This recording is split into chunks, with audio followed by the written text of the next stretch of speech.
right, so we're just gonna go ahead and just try to figure a little bit more out about this hyperinflation thing, and then also as I'm sitting here thinking, like, if it was in World War II, I believe,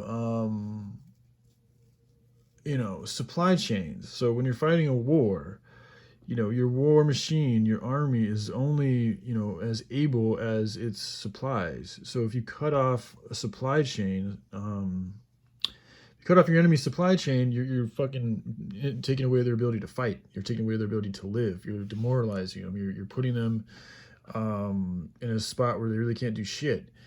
And in my opinion, there is a war going on. I think there is a Dark Lord that has, assumed many different names. You can call him Lucifer, Satan, Sauron. There's been many different names for this character.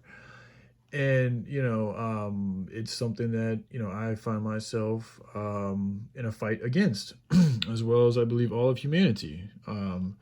So with that perspective, that I look at the world with, the enemy, this devil, I believe is orchestrating certain viruses and trends in the world today. And I believe they're doing this, to continue to, instill their power on us and make us weaker. The fear, the sickness, the isolation. And on top of all of that, since people aren't working like they used to do, our economy is falling to shit. And this is, leading to things like hyperinflation. So then as I go into looking into hyperinflation, and I already read a little bit, but I should read this too. So this is from Wikipedia. In economics, hyperinflation is very high and typically accelerating inflation. It quickly erodes the real value of the local currency as the prices of all goods increase. This causes people to minimize their holdings in that currency as they usually switch to more stable foreign currencies such as the US dollar. When measured in stable foreign currencies, prices typically remain stable. Unlike low inflation, where the process of rising prices is protracted and not generally noticeable except by studying past market prices, hyperinflation sees a rapid and continuing increase in nominal prices, the nominal cost of goods, and in the supply of currency. Typically, however, the general price level rises even more rapidly than the money supply as people try ridding themselves of the devaluing currency as quickly as possible. As this happens, the real stock of money, an example, the amount of circulating money divided by the price level, decreases considerably. So I'm not the best with math and economics, but kind of sounds like some shit that might have happened during the Great Depression, which is something that might be happening very soon. But let's continue on. Almost all hyperinflations have been caused by government budget deficits financed by currency creation. Okay, we just examined that in the last video. Hyperinflation is often associated with some stress to government budget. So again, the stress to government budget, that's all about budgeting and where money is being issued and derived. And that all is, it's so complicated. I don't know how anybody could sit down and look at all the books, and then there's all the black books, and it's ridiculous. It's gotten so complicated and out of hand. Hyperinflation is often associated with some stress to the government budget, such as wars or their aftermath, socio-political upheavals, a collapse in aggregate supply, or one in export prices, or other crises like this virus that make it difficult for the government to collect tax revenue. So right there, because a lot of people aren't working right now, the government's not receiving a lot of taxes that they would get from people who are working. But again, everybody's not working because of this whole virus thing. So, which is being orchestrated by a particular agenda, in my opinion, that goes by the initials NWO. So, again, from a military strategic standpoint, I feel like this devil, this dark one, this Sauron, is cutting off our supply chain.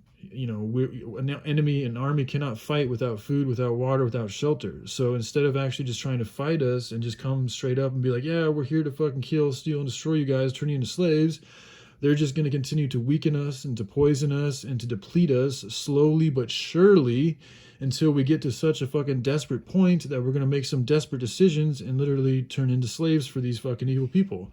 Unless we do something about it. And this is where, my idea of getting into, my idea is a nonprofit hemp movement, and opening up businesses like pizza shops, like, clothing stores, like, herbal supplements, like musical instruments. You can make musical things. You can 3D print technologies for things that people really need. We can get into building different houses.